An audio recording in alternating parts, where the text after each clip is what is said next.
Ini merupakan video pendaratan pasukan sekutu di Tanjung Priok pada 29 September 1945. Pasukan sekutu ini datang atas nama AFNI yang beranggotakan pasukan divisi Inggris. Pimpinannya adalah Letnan Jenderal Sir Philip Christison.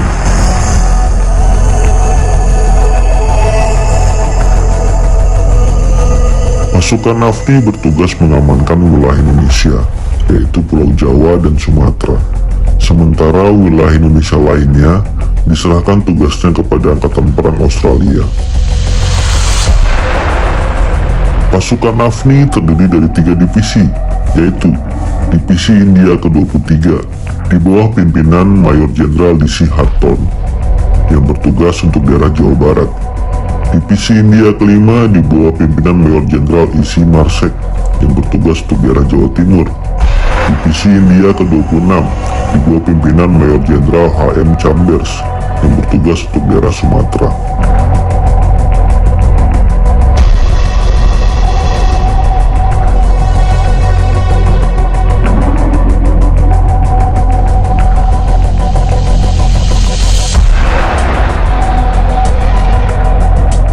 Pada tingkat top level untuk Hindia Belanda, Komando Asia Tenggara dibebani 3 tugas utama.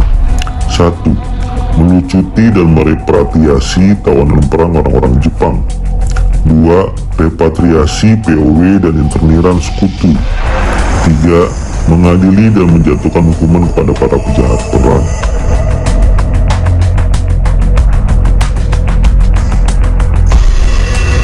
Awalnya, kedatangan AFNI disambut baik oleh bangsa Indonesia. Pemerintah Republik Indonesia bahkan menyambut kedatangan pasukan sekutu dengan memerintahkan semua pejabat daerah untuk membantu kelancaran tugas AFNI.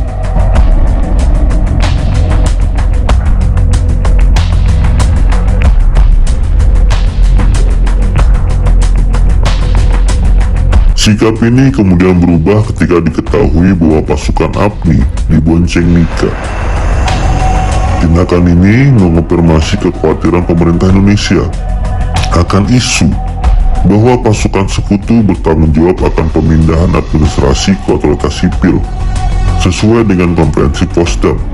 Dan naasnya, otoritas sipil yang dimaksud dalam kesepakatan ini adalah pemerintahan Hindia Belanda seperti sebelum diambil alih Jepang, yang dalam hal ini adalah Nika.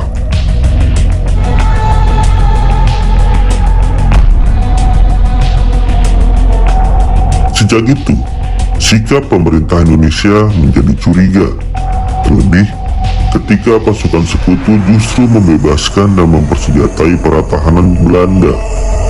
Pasukan sekutu juga berupaya melucuti dan membubarkan pasukan Tentara Keamanan Rakyat.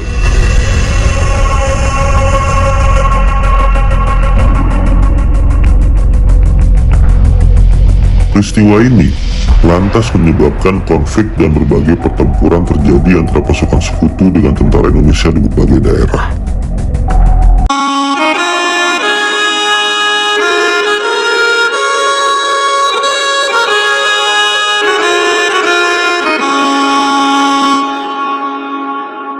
Perang Dunia II, wilayah Hindia Belanda, kecuali Sumatera, merupakan tanggung jawab Komando Pasifik di bawah Amerika. Namun, pada April 1945, Amerika meminta Inggris untuk mengambil tanggung jawab itu.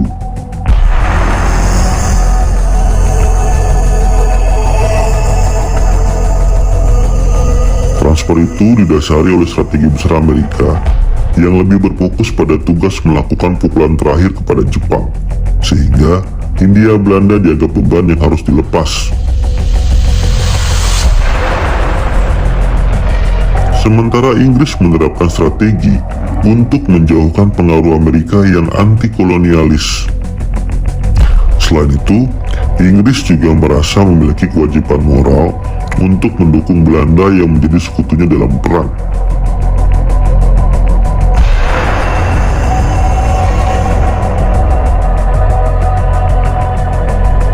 Karena itu, sejak Jepang menyerah kepada sekutu pada 15 Agustus 1945, tanggung jawab atas Hindia Belanda otomatis berada di bawah pasukan sekutu Asia Tenggara di bawah pimpinan Mountbatten.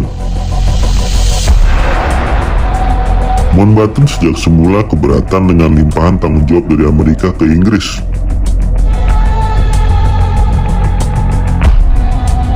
Sikap Mountbatten dilatar belakangi oleh dua alasan.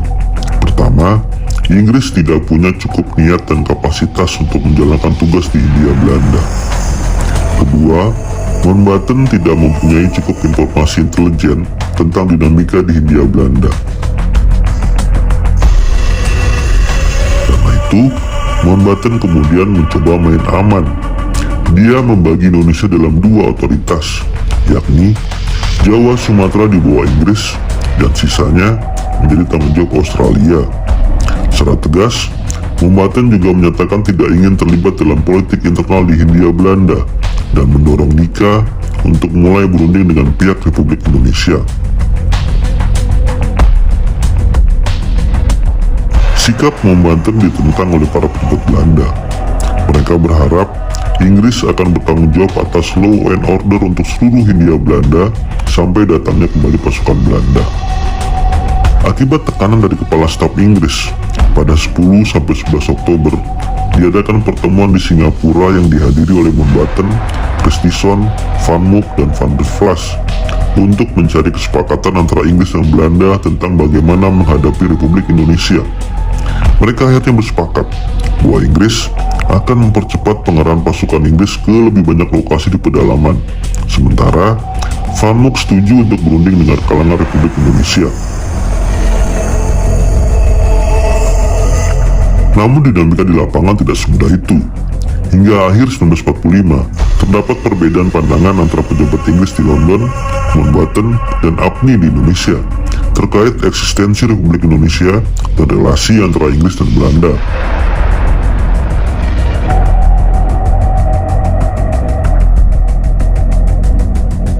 Perbedaan ini yang membuat kebijakan Komandan Menengah AFNI terbelah. Contohnya, kebijakan mempersenjatai pertahanan Belanda dan upaya melucuti dan membubarkan pasukan Tentara Keamanan Rakyat. Belum lagi, Nika terus melakukan provokasi di Indonesia.